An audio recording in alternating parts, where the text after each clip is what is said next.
Hey guys, and welcome to Petrol Ped, and welcome to this week's Midweek 180.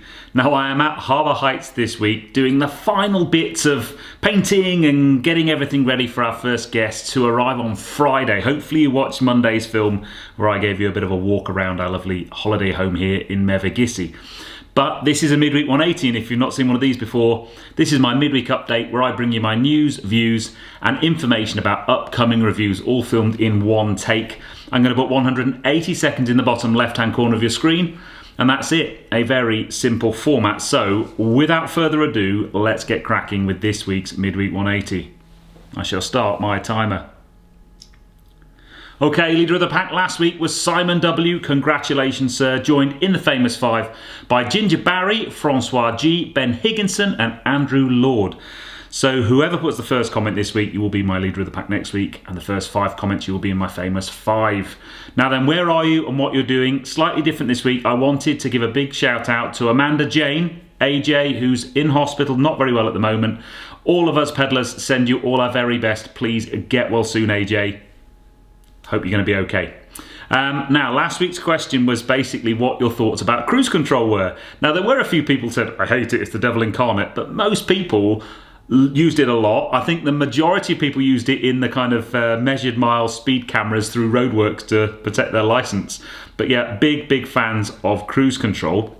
So this week's question, I want to know what your thoughts are of basically the gadget on the modern cars that I hate the most, and that is lane departure warning. I hate lane departure warning. I cannot see the point of it. I would love to know what you think.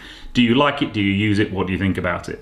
F1 at the weekend, the Styrian Grand Prix. Well, all I need to say is Hamilton's qualifying lap was sensational. 1.2 seconds faster than anybody else. Absolutely incredible lap.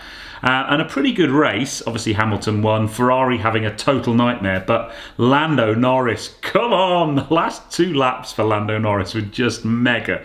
And he's 3rd in the championship now. It's just brilliant news for McLaren. So chuffed for him. Very quickly, brief news on new cars. This broke cover just yesterday. This is the new BMW iX3. It's BMW's first fully electric X model. They are doing a PHEV petrol and diesel version of it as well, but some really interesting electrical technology in the car. Really kind of starting to see manufacturers come and pushing their kind of EV technology. It's not out till 2021, but includes some really cool stuff around fast charging as well. But while we're talking about electrical, tomorrow night's Vintage Voltage is, I think, my favourite episode to make. So I am going to stop the clock and we'll show you the trailer. Stop the clock! Octopus Energy proudly sponsors Vintage Voltage. This time on Vintage Voltage, Moggy has a huge business opportunity. This development project we've got to get right.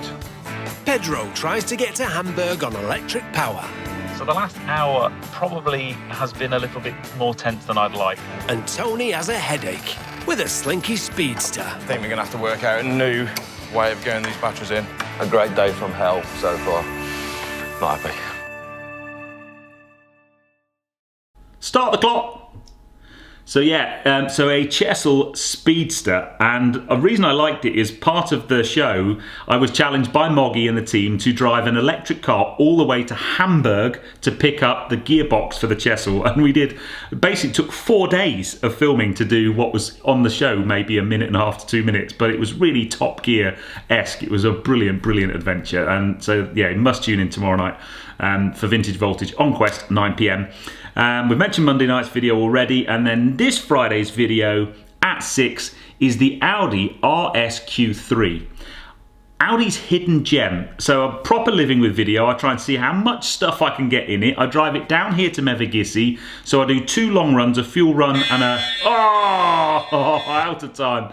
And drive it in RS mode and don't care about fuel. Brilliant car. Dare I say it, I think it's one of the best Audis I've ever driven. Maybe my favourite Audi to drive. I loved it and I didn't expect to love it. So yeah, you need to tune in for that one on Friday at 6 o'clock. But that, my dear peddlers, is that. I hope you enjoyed this one. If you have done so, please give me a thumbs up. Comments below are always welcome, and if you haven't done so already, please subscribe to Petrol Ped for plenty more content to come. Make sure to tune into Vintage Voltage tomorrow night on Quest, and I'll see you on the next video, which is this Friday at 6 PM for the Audi RSQ3. One of the best Audis I've ever driven. I'll see you on that one, guys. You take care. Drive safe.